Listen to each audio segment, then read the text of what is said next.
Hello and welcome to another episode of Make a Change. Today we are talking about a little bit of a sensitive topic. It is about committing but then not committing. And before you click me away, please hear me out. Hello and welcome to another episode of Make a Change. Have you ever said it out loud? Yes, this time I'm really committed to my fitness goals. You may have even posted it on your social media, but then when it comes to taking action, you pull back. Don't click me away, hear me out. There's actually psychology behind it. So suddenly you start finding things to do, suddenly you get busy, suddenly you tell yourself why you can't do it. And that's often referred as self-sabotage, but actually it is not self-sabotage, it is self-protection. Hello and welcome to another episode of Make a Change. Today we are talking about a little bit of a sensitive topic. It is about committing, but then not committing. And before you click me away, please hear me out. So there is actually a psychology behind it. So when you ever told yourself, yes, this time I am committed, you said it out loud, you even maybe posted it on your social media, you maybe even booked in a consultation with a personal trainer or with a sports nutritionist or a dietitian. But then when it comes to taking action, you pull back. You think about everything that might come up that makes you feel a little bit worried of these things coming up, if you actually don't know at this point if those things are going to come up, but you are maybe thinking of them because you are worried that when these particular things are coming up, you are not able to proceed with everything that you have to do in order to achieve a goal. And that is actually very, very normal. So it often gets referred to self-sabotaging yourself, but actually it is not self-sabotage, it is self-protection. So in that moment, when you setting yourself a goal, let's say I want to lose 5 kilograms or 10 kilograms and I want to look like I train. So you're setting up this goal. It's not only you're just setting or writing down a fitness goal. It's also you're declaring yourself a new identity, a person that shows up, a person that follows through with the plan, a person that looks after their body. And then there is every chance that you fail. And that's scary. So when you just don't do it, you can still protect yourself. You say, okay, but then when you actually start, and then you might fail, which is not a bad thing. So then you fail, maybe something comes up, maybe you stop the diet for a little while, maybe you miss a gym session, you have maybe a little pause for a couple of weeks. But this is not failing actually. This is all data that you are learning. Okay, this and this comes up, what can I do better in the future when those things come up again? How can I follow through without actually stopping? So that is not failing, that is data that you can collect over the years to help yourself. Okay, I did this situation, this has happened to me before, and I did this, I stopped, but this time I am following through, but I may be doing, instead of 100%, I'm doing maybe 70%, which is still showing up. Another point which is more prone to the psychological side of things is like you starting your fitness goals, like starting going to the gym, eating healthy, eating in a calorie deficit and all those things. and then suddenly something happens and you stop. The same story that I just told you, and that is evidence of proof. So in your brain, in your subconscious, you're telling yourself, okay, that was actually proof that I can't do it. So you stop, you pull back, and you go away. So when you tell yourself now, maybe you did talk to someone about starting your fitness journey in 2026, and you pulled back, maybe you did make that experience in the past, that you did start, but then you fell back to your old habits. And that is your proof of evidence that you failed, and that was proof enough for you to not start again or to hesitate to start again, because you're not maybe trusting that person that you have talked to, that personal trainer or that nutritionist that you have been talking to. It's maybe not necessarily that you don't believe that person can help you. Maybe there is a trust issue because obviously you don't know that person, but it is maybe a lack in believing in yourself, because you have made that bad experience with yourself in the past, and that got stuck in your brain. Okay, I have proof, I can't do it. But then then it's like where the mindset change comes into it. Okay, so we have to go through a mindset change before we can expect our body to change. So instead of saying, okay, I got evidence that I started, I failed, and I went back to where I was before, that is wrong collecting data. The correct collected data would be calling, okay, I've done this, I started, I maybe have even achieved some goals, but then something happened and I stopped. So that is not failing. You are collecting data, what happened. Like, for example, I don't know, I'm gonna be extreme. You broke up with your partner, for example, and that pulled you a lot back. And then maybe the next time you can say, okay, something bad has happened to me, I'm very sad, but I'm not giving up on myself because I still wanna be good. Not wanting to be good, let me rephrase that. I wanna feel good. I don't wanna let myself go. So because that time in the gym or that eating healthy, that is not only if it's like a bad event like a breakup, for example, a relationship breakup, that eating healthy and going to the gym, that in that situation, that season of time, that is not only about moving forward with your physical aesthetic goals. It's not only about this in this part of your time. It is more about self-therapy. So going to the gym and eating healthy, that's therapy. It's because you're feeling good from the inside and it helps you to heal.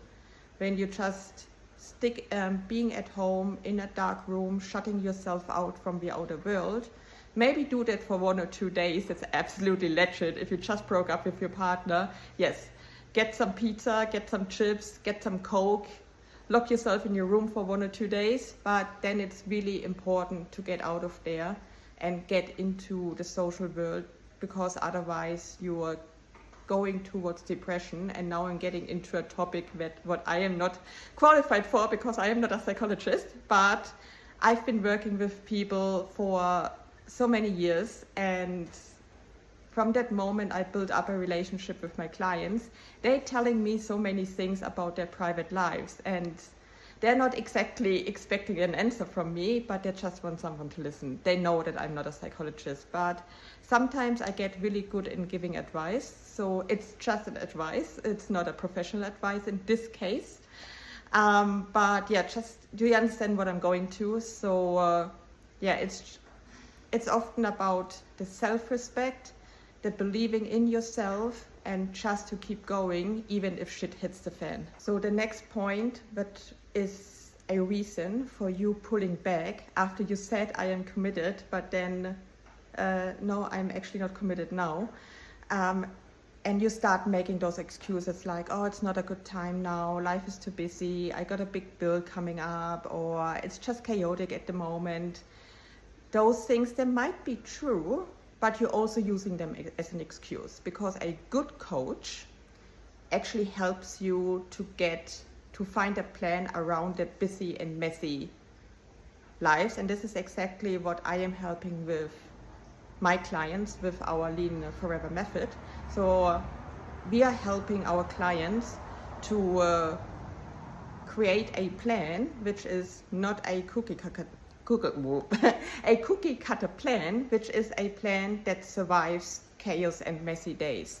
Because I want to work with my clients, and we are working with our clients to get them through those messy times, to help them to take away that overwhelm and that like being nervous around those days, like, oh shit, I got busy today, I just ate crap today, I didn't make it to the gym. It's all not the end of the world if that happens, but we are helping our clients to really work around those things and making up a plan that actually fits in their lifestyle.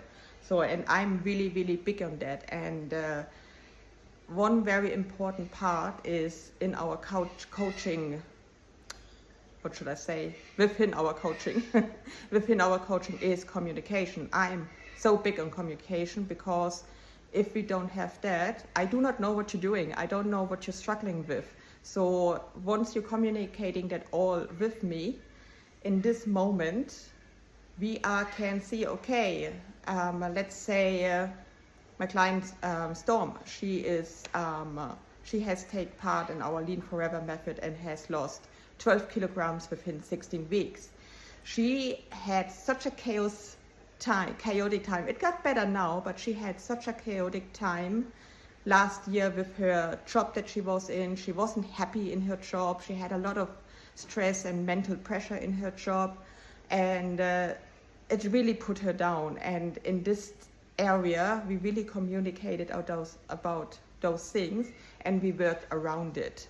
So, and in this way, she achieved her loss of 12 kilograms within our Lean Forever method, despite she was busy as hell. So, and that comes back to like handling those excuses, like, or you are speaking out those excuses. It is not about that they are not true, as I said. It's more about that your nervous system is kicking in. Because in that moment, you're maybe really, really stressed and you don't know what's going to happen with that coach. It's kind of out of your control. And because you're feeling out of control, your nervous system is putting pressure on you. And that's happening within your body. And because of that, you're saying like, shit, no, I'm too busy. I got stuff to do. Once I'm ready, I get back to you. And that's the whole reason behind that. So if you think about this and being truly honest to yourself, maybe that's the case. And yeah, and in the end of the day, you need to make the decision if you want to move forward or not. But it's just something to think about. Is it like I'm losing my control, or is it like I'm maybe not trusting myself because of experience I made in the past and it didn't work out and I fell back to my old habits, and it's just this lack of belief in yourself and giving your control over yourself into someone else's hands, and you have to trust that person. All right, so that's the whole thing with the nervous system and the psychology behind it. So the next point on the list is dopamine. So I'm pretty sure all of us, we have heard about the neurotransmitter dopamine. So dopamine, it flares up when we are feeling good, when we're feeling happy, when it's also that same neurotransmitter that flares up when we are like exercising, like it makes it good, you get like a high. And yeah, and that's actually also the same one is when someone is drinking alcohol, smokes, takes drugs. It's actually the same signal in the brain that gives you that good feeling. So, and when you're talking about your goals, like you're sitting in a consultation with that coach you chose to maybe be your coach, or even you're sitting down with yourself and wanting to try it on your own, you're like in this moment, like, so yes, I want to get fitter, I want to lose the weight, I want to lift weights, I want to look toned, I want to get a great bum and like nice arms and shoulders and all those things. And you're talking about this, and you're in your brain, you're like imagining, like maybe you're imagining yourself how you're gonna look like in that one dress that you want to buy for that special event that's coming up, and you're pointing it all out and you get excited about it.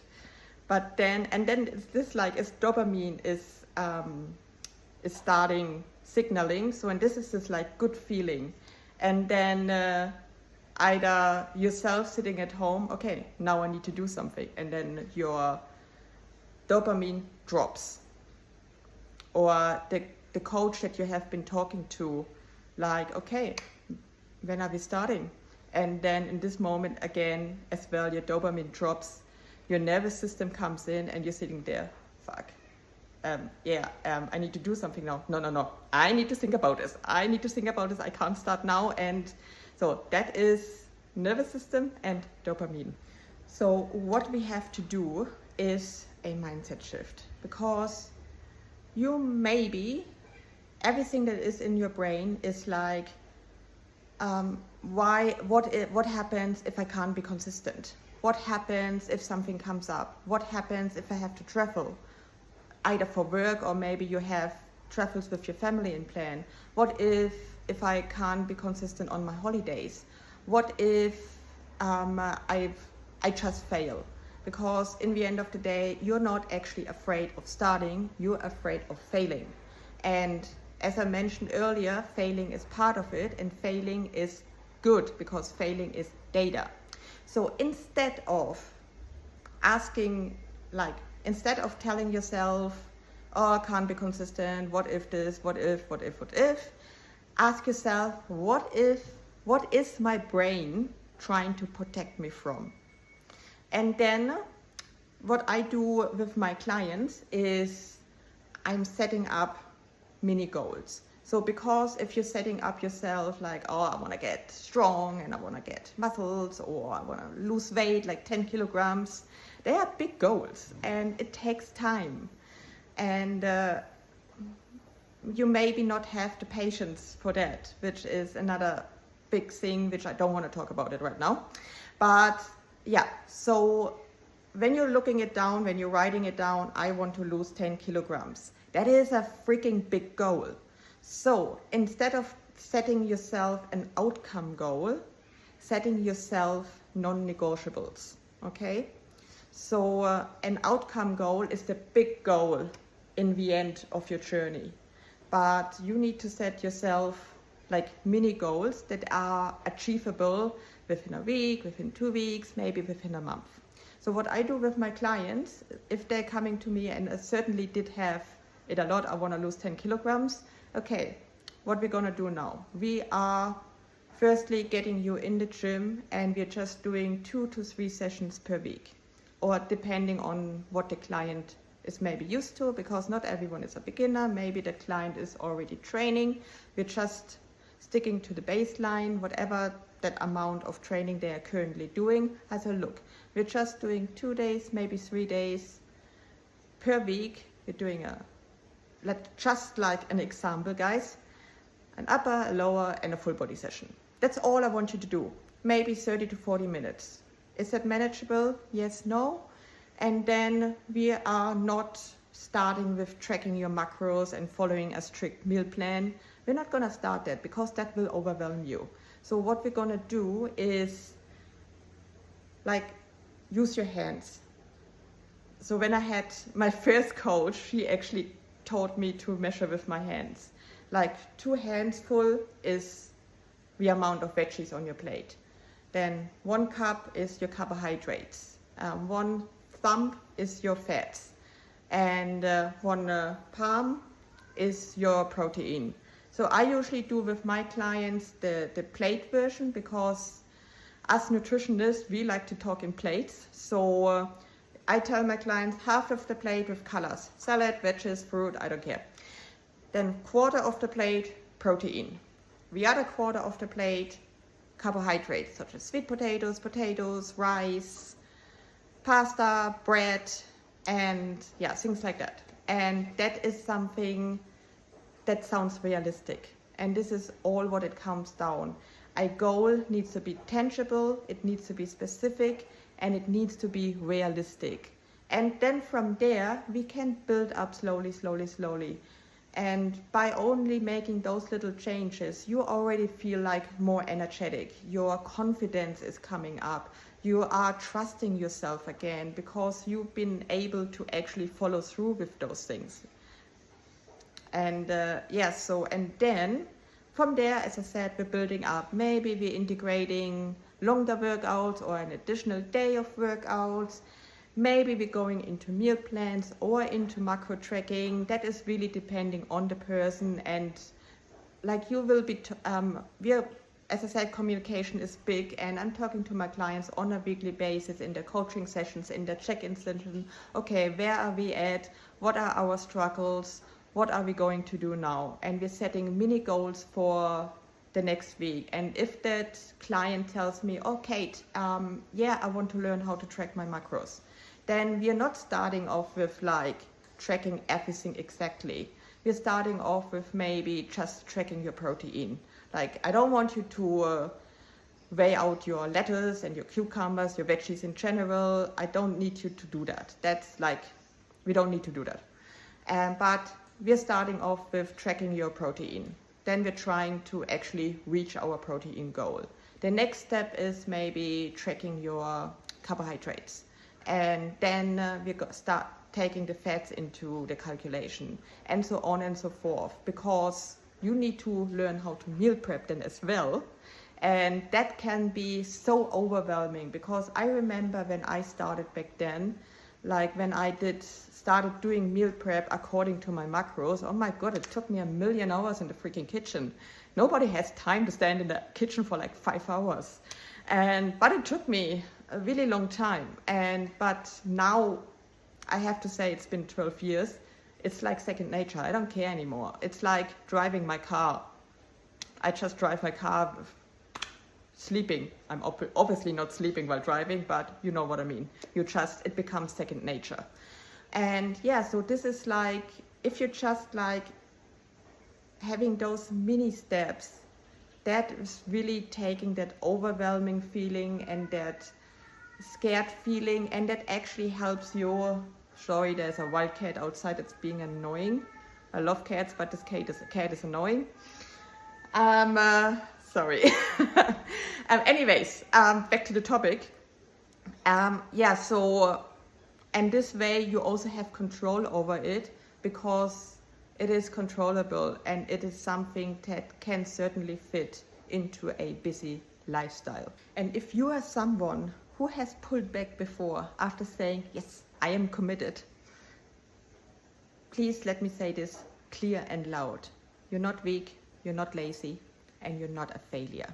You are trying to become a new person. And that is uncomfortable. And uncomfortable is not good. It is good, but it's not something that us human beings like to be.